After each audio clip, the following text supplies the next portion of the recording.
What's up, everyone? It's me, Chris, once again.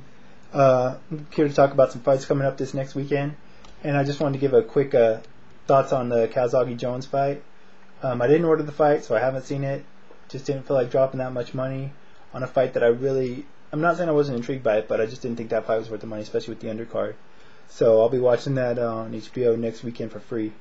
The only thing I want to say about it was, for now, without having seen it, just from what I've read and heard, it sounds like they both kind of went with game plans initially, or Calzaghe's game plan pretty much went how I thought it should go, and Jones tried how I said he should go with the counter, caught him in the first.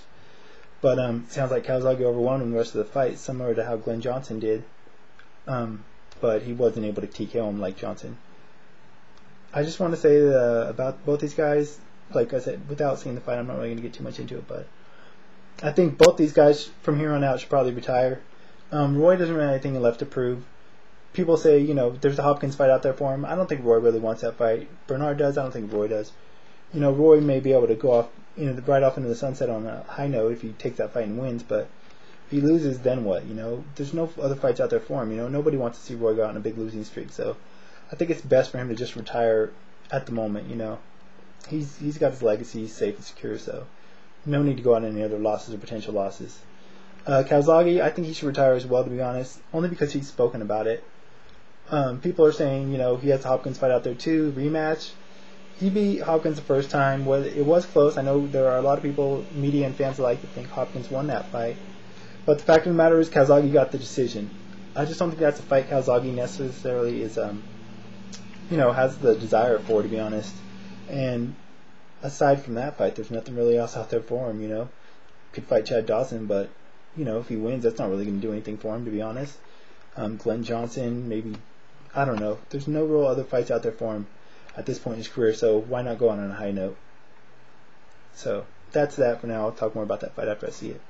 Moving on to this weekend's upcoming weekend's bouts. First, we have Jermain Taylor versus Jeff Lacy. Taylor 27-2, Lacy 24-1. Taylor's coming off a long layoff. Before that, he had the back-to-back losses to Kelly Pavlik. I have to be honest, he did look a lot better in the second Kelly Pavlik fight, though. He just fought a better game plan. He was doing really good against Pavlik in the first half of the first fight, but Pavlik ended up, switching up, overwhelming him. Jermain kind of got into a shootout and ended up on the losing end. But in the second fight, he boxed him more, and it was a lot more effective. It was a lot closer fight, obviously, because he made it to the final bell, but Jermain just looked a lot better in that fight. As for Lacy, he's coming off the majority decision win over Epifanio Mendoza. That fight was on ESPN2. I don't know if you guys saw it or not. Really exciting fight, but Lacy got stunned a couple times, was almost out of there. Was able to survive, but it was a close fight. A lot closer than it should have been, since Mendoza was coming off he got destroyed by Chad Dawson in the previous fight. This will be Taylor's first fight at super welterweight. He fought Pavlik at 166, so this will be his first fight there. Lacy's fought his whole career at that weight, so he's established there.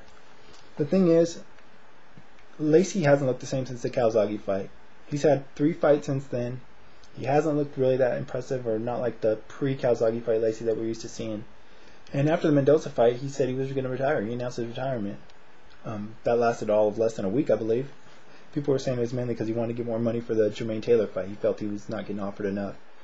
So by saying he was going to retire, they'd say, oh, we need you for this fight, so here's a few more 100,000 or whatever the case may be. Either way, I'm going to go with Jermain by decision. Like I said, Lacy hasn't looked the same, and the fact that he announced his retirement, whether he was serious or not, I don't know where his head's at in the game. I don't know if he's really dedicated or committed to it at this point. And if you're having doubts in the ring, it's going to cost you dearly. You're not going to be 100% focused. As for Jermain, like I said, he looked good in the second Pavlik fight. If he could build off of that, I think he should have a pretty easy time with Jeff Lacy. These guys came up around the same time. It was a fight that was talked about way back then, but unfortunately, I don't think it's going to be as good as it could have been, just because of Lacy's decline in recent fights. But I'm going to go with Jermain by decision. I think he's going to outbox him, keep him on the outside. Lacy, that is, not going to want to get too big exchanges with him. But it actually depends on how Lacy's chin looks. Taylor may be able to stun him. Mendoza did more than once, and if he does, I think Taylor will go for the kill and finish him off, possibly. But I think he might play it safe and just go for a decision win. But either way, I'm going to go with Jermain Taylor by a win. Next up, we have Bika versus Peter Manfredo Jr.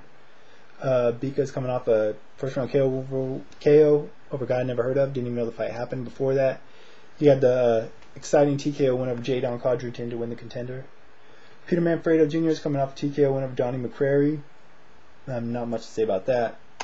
Prior to that, he had a loss to Jeff Lacy. Not prior to that, but his last loss was to Jeff Lacy. A fight I mentioned briefly already. This fight, I'm going to go with Bika for a number of reasons. First off, he's the natural super welterweight. Manfredo, I think he likes fighting at 168. I think he'd be better off at 160. His frame's more suited for that weight, but for some reason, he just prefers to fight at 168. Bika's going to be the bigger man, the stronger man. Manfredo's got an edge in like boxing skills and stuff, but I don't think he's got a big enough edge where it's going to help him in this fight. I think Bika's just going to muscle him around. He's going to be a stronger guy. He's going to probably put him against the ropes, and I just think he's going to overwhelm him. I just think he has more advantages in this fight. Either way, I think it's going to go to a decision, but I'm going to go with Sakio Bika by decision. Next up, we have David the Haymaker Haye versus Monty Barrett, Monty Two Guns Barrett. Haye, 21-1. He's coming off the TKO win, second round destruction over Enzo Macaronelli. Before that, he had the TKO win over Mark Mormek to unify the cruiserweight titles, both those fights. This isn't his first foray into the heavyweight division, but this is where he's going to try to establish himself from now on. He wants Vladimir Klitschko. Monty Barrett's coming off the first round KO over Ty Fields. Thank you for that. Bob Arum was trying to shove that guy down our throats on Versus. Showed where he really was as a heavyweight, or lack of. Barrett's last real significant fight was a loss to Nikolai Valuev, a fight that I thought he looked awful in. He was getting battered around.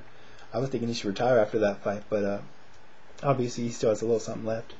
However, I'm going to go with David Haye in this fight. He's got all the advantages: youth, speed, skill, I think. Granted, Barrett's a natural heavyweight, but to be honest, they're probably coming about the same size.